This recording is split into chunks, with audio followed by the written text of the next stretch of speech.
Blue chip companies.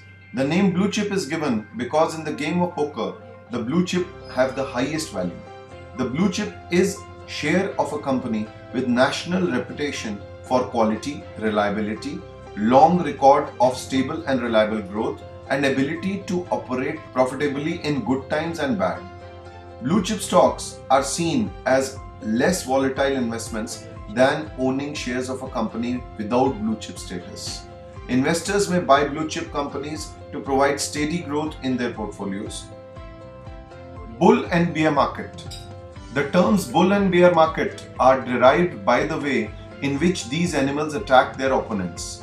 That is, the bull will thrust its horn up into the air while the bear will swipe its paw down. These actions were then related metaphorically to the movement of the market. If the trend was up, it was considered a bull market. If the trend was down, it was considered bear market. The bull market is when the prices are rising. It is the buyer's market.